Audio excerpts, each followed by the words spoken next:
நல்ல நம்பிக்கையோடு செயல்படுங்கள். நம்பிக்கை என்பது நம்மை வளர்க்கும் கருவி. நல்ல எண்ணங்களோடு செயல்படும் நாம் சரியான பாதைகளையும் பயணங்களையும் மேற்கொள்ள வேண்டும். எல்லா நன்மைகளையும் பெற ஒவ்வொரு முயற்சியும் மனச்சோர்வு இல்லாமல் எடுக்க வேண்டும். மனச்சோர்வு இல்லாமல் ஒரு விஷயத்தை செய்யும் பொழுது அந்த மனச்சோர்வின்மையே நம்மைக்கு சேர வேண்டிய இடத்திற்கு கொண்டு சென்றுவிடும். எல்லா நன்மைகளையும் பெற்று நாம் சிறப்பாக வாழ முடியும். எப்படியும் வாழலாம் என்ற எண்ணம் நம்மை வாழ வைக்காது, தாழ்த்திவிடும். எல்லா நன்மைகளுக்கும் கடவுள் நமக்கு துணை இருப்பார். வாழ்கிற வாழ்க்கை தித்திப்பாக அமையும். திகைப்படையாமல் ஒவ்வொரு முயற்சியும் மேற்கொள்வோம். நல்ல எண்ணங்களை வளர்த்து கொள்வோம். வாழ்கிற வாழ்க்கையில் சிறப்பாக இருப்போம். சிறப்பை மேற்கொள்வோம். சிறப்பான எச்சரிக்கையான எண்ணிக்கையை கொள்வோம். எண்ணங்களை கொள்வோம். நான் என்ற அகந்தையை விட்டொழிப்போம். விட்டொழித்து வாழ்கிற வாழ்க்கை தான் சிறப்பான வாழ்க்கை. நல்ல எண்ணங்களை விட்டொழிக்காமல் தீய எண்ணங்களை விட்டொழித்து வாழ்கிற வாழ்க்கையில் சிறப்பாக வாழ்வோம். எப்படியும் வாழலாம் என்ற எண்ணம் தீயது என்பதை நன்கு உணர்வோம்.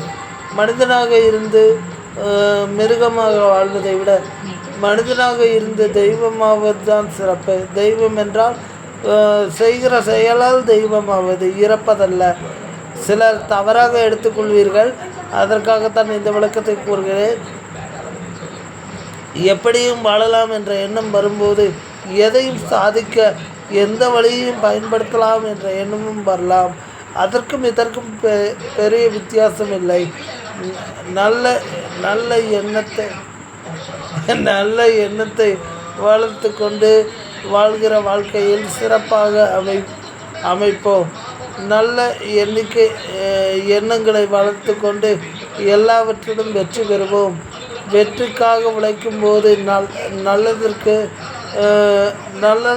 தீங்கிழைக்காமல் நல்லவர்களுக்கு தீங்கிழைக்காமல் இருப்போம். வாழ்கிற வாழ்க்கையில் சிறப்பாக இருப்போம். சிறப்புக்காக எவரையும் நிந்திக்காமல் இருப்போம். நம்முடைய வெற்றிக்காக எவரையும் பலி கொடுக்காமல் இருப்போம். எப்படியும் வாழலாம் என்ற எண்ணத்தை விட்டொழித்து நண்பர்களாக இருப்போம். அனைவரிடம் வாழ்கிற வாழ்க்கை சிறப்பாக அமையட்டும். சிறப்புற வாழ்வதற்கு தேவையான அளவுக்கு பணம் இருந்தால் போதும். அதிக அளவு பணமும் இருந்தால் இதையும் புரிந்து கொண்டு செயல்படுவோம். எல்லாவற்றையும் சாட்சியாக வைப்போம். நல்ல எண்ணங்கள் சாட்சியாக இருக்கும்போது நல்லது நம்மை சுற்றி சூழ்ந்து நிற்கும். எப்படியும் வாழலாம் என்ற எண்ணம் இருப்பவர்கள் வெற்றி பெறுவதாக தோன்றினாலும் அந்த வெற்றி மாயையாக இருக்கும். எப்படி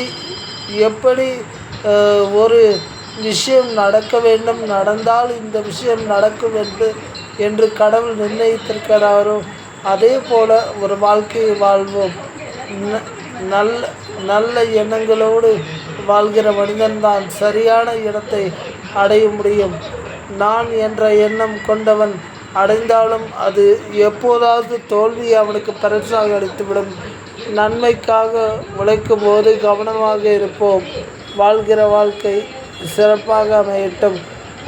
மனிதனுக்கு மனிதன் இரக்கமுள்ளவனாக இருப்போம். The same pinch has been taken. It just been not trouble yourself. Don't have any kind of trouble to others.